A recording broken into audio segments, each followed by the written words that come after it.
Assalamualaikum warahmatullahi wabarakatuh.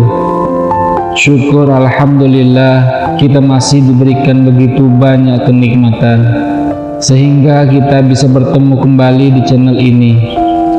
Marilah kita senantiasa bersolawat serta salam kepada junjungan kita semua, yaitu baginda Nabi Muhammad SAW. Allahumma sholli ala sayyidina Muhammad wa ala ali sayyidina Muhammad. Doa dan harapan saya semoga saudaraku semuanya selalu diberikan kesehatan, dilapangkan rezekinya, diampuni dosa-dosanya, dan dikabulkan segala hajatnya oleh Allah Subhanahu wa Ta'ala.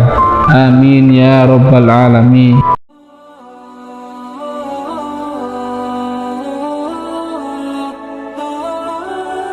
Sahabat rahimakumullah, tak disangka membaca surat Al-Ikhlas dalam sholat subuh ternyata tidak dianjurkan. Siapa yang menyangka jika membaca surah Al-Ikhlas dalam melaksanakan sholat subuh ternyata tidak dianjurkan?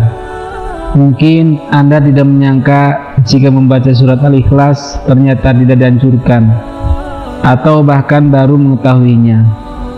Hal tersebut tentunya ada alasannya. Seperti diketahui bahwa sholat subuh memiliki nilai ibadah yang tinggi dalam syariat Islam. Bahkan Rasulullah SAW mendoakan langsung umatnya yang menunaikan sholat subuh. Sholat subuh pun disaksikan oleh malaikat. Akan tetapi ada bacaan surat pendek, yaitu surat Al-Ikhlas, yang tidak dianjurkan untuk dibaca. Sholat subuh dilaksanakan jelang terbitnya fajar. Keutamaan menunaikan sholat subuh. Sholat subuh dilaksanakan jelang terbitnya fajar, waktu di mana orang-orang dalam keadaan tertidur lelap. Betapa banyak kaum muslimin yang lalai dalam mengerjakan sholat subuh. Mereka lebih memilih melanjutkan tidurnya daripada bangun untuk melaksanakan sholat. Karena itu Rasulullah SAW mengkhususkan sholat subuh yang mulia dengan keistimewaan tunggal, memiliki sifat-sifat tertentu yang tidak ada pada sholat lainnya. Betapa istimewanya sholat subuh, bahkan Rasulullah SAW mendoakannya. Hal ini sebagaimana disebutkan dalam sebuah hadis. Rasulullah SAW bersabda, "Ya Allah, berkahilah umatku selama mereka senang bangun subuh." Hadits Tirmizi, Abu Dawud, Ahmad, dan Ibnu Majah. Apabila Rasulullah SAW yang berdoa, maka tidak ada perantara secara jasadiah di antara Rasulullah SAW dengan Allah Subhanahu wa Ta'ala. Dalam hadis dijelaskan bahwa orang yang melaksanakan sholat subuh berada dalam jaminannya. Rasulullah SAW bersabda, "Siapa yang menunaikan sholat subuh maka ia berada dalam jaminan Allah Subhanahu wa Ta'ala." Maka jangan kamu mencari jaminan Allah Subhanahu wa Ta'ala dengan sesuatu selain dari sholat yang pada saat kamu mendapatkannya justru kamu tergelincir ke dalam api neraka. HR Muslim. Lantas, apa alasan surat pendek termasuk surat Al-Ikhlas tidak dianjurkan dibaca ketika sholat subuh? Bagaimana utama dan istimewanya sholat subuh sehingga ada bacaan surat tertentu yang tidak dianjurkan dibaca?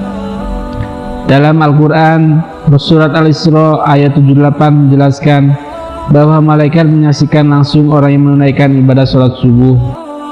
Dari tafsir ayat tersebut, para ulama menyimpulkan bahwa pada sholat subuh setelah bacaan Al-Fatihah disunahkan membaca Al-Quran panjang baik surat atau ayat. Itulah yang dimaksud dengan minusunan al-mursalin tul al-qira'ah, di mana tradisi nabi-nabi terdahulu yang kemudian dilanjutkan oleh Rasulullah SAW, para sahabat, tabi'in, dan as-salaf as-soleh membaca ayat-ayat atau surat panjang ketika menjadi imam sholat subuh. Maka dari itu seorang imam sholat subuh setelah membaca Al-Fatihah janganlah membaca surat pendek, apalagi super pendek seperti Al-Ikhlas, Al-Falaq, dan An-Nas. Ini bukan masalah sah dan tidak sah, melainkan masalah untung dan rugi. Mereka rasa sudah pasti sah tapi rugi karena disaksikan banyak malaikat, maka tentu sangat disayangkan sekali jika hanya ayat pendek yang dibaca.